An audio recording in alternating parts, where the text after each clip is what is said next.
Thank you very much, fellow Kenyans. I'm Babu, Owino, Member of Parliament in Bakasi's constituency. I want to take this opportunity to thank Kenyans for the great support that you gave me during this challenging moment. I was arrested on Tuesday, the 18th day of July, 2023 at Jomo Kenyatta International Airport around 9 p.m., handcuffed, blindfolded, and thrown in a boot of a Subaru car, driven in the middle of nowhere, put in a solitary confinement. For 3 days, I went without food. No, I wasn't given food, no access to my family, no access to my lawyers, to my legal representation. I did not take bath, I did not take water, and that was a very inhuman treatment accorded to me. If a member of parliament can be treated in a very harsh way, what is happening to normal Kenyans? I want to take this opportunity to condemn such acts. The only mistake I made was to fight for Kenyans. And as a leader, an elected member of parliament, I'm a voice of the voiceless. I'm a messenger. You can kill the messenger, but you will never kill the message. You can harass the messenger, but you will never destroy the message that is delivered. And if fighting for Kenyans is what will cost me my life, so be it. I'm an elected member of parliament whose role is to fight for Kenyans, is to fight for the downtrodden, is to fight for the people who are languishing in abject poverty, is to ensure that I deliver the best to them. And that is what I've been doing. Since I was a student leader, I was fighting for the interest of Kenyans, and I will continue fighting for the interest of Kenyans. I will never be gagged. And in fact, what you're doing to me and what you're doing to other leaders will just catalyze this reaction. We will do it even better. We will ensure that we will never be intimidated, we will never be cowed. As you can see, there are very harsh conditions in this life. Life is unbearable. The cost of living must come down. The price of fuel must come down. The price of hunger must come down. The price of other commodities must come down. A good leader is one who ensures that his people do not suffer. Subjecting people to these harsh conditions, to suffering, means that you are fighting for a personal interest. This government rode on the back of the hustlers, the same hustlers of whom they are destroying on a daily basis. They are killing them, unleashing policemen to kill them, to maim them, to cause injuries on them, and that is not fair at all. On a daily basis, you blame Raila to be the cause of the deaths of the people. Raila did not give instructions to the police to use brute force, to use the extrajudicial means to gag people from fighting for their inherent and inalienable interest, not only spiritedly but also religiously. Never blame Raila on this, because Raila is not in government. Raila did not take the price of hunger to the ceiling. Raila has not raised the cost of living.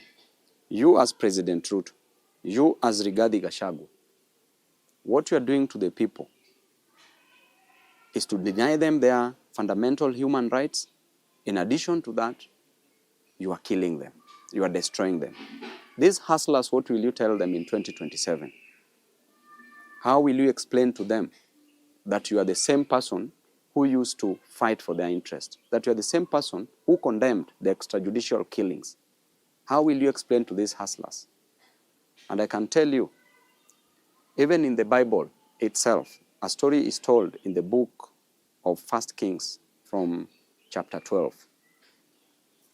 When King Solomon had passed on, because King Solomon passed on after increasing taxes, there was heavy burden on the people. And after he passed on, his son, Rehoboam, took over.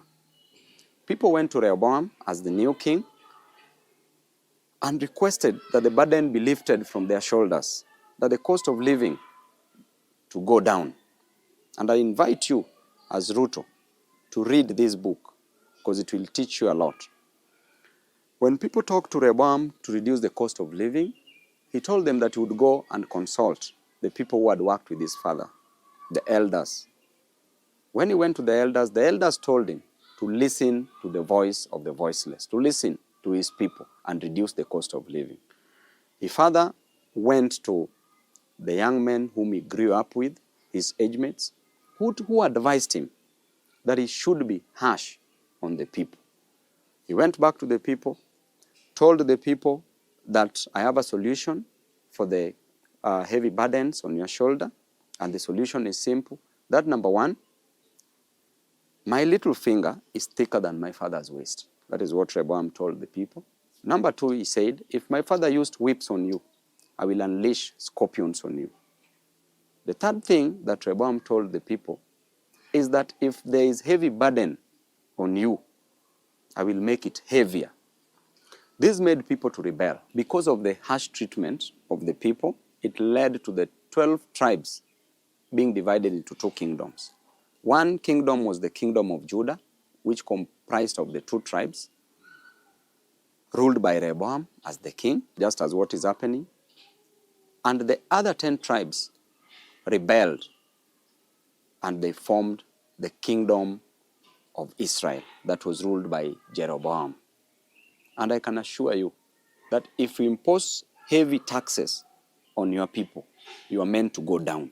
You will go down. It doesn't matter who is the messenger. You can destroy the messengers, but the message is clear that you will go down. You may be advised by the fools around you, as we always know, and a leader is known by the people surrounding him. If you're surrounded by the 4 fools, you become the 5th fool. If you're surrounded by 4 wise men, you become the 5th wise man.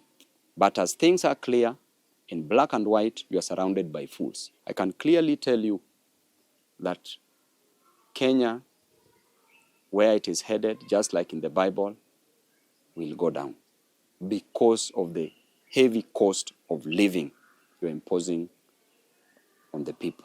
Because of the high cost of living, because people lack a lot in life. You are rushing to build for people houses. People don't need houses. People just need food. People need school fees. And as a leader, I know what it is to lack food. That's why I will fight for them, because I lacked food at some point. If you tell me you lack food, I know what it is to lack food. If you tell me that you lack school fees, I know what it is to lack school fees. You are rushing to build for people houses, which is not a main challenge, but people's main challenge is the food. Just let the cost of living come down. If it doesn't come down, it must be forced to come down. Lastly, I would like to advise Rachel Ruto and Bishop Dorcas Gachagua that you don't need to pray for Kenya. You don't need to pray for people. Pray for your husbands. The problem is in your house. The problem is not outside the door.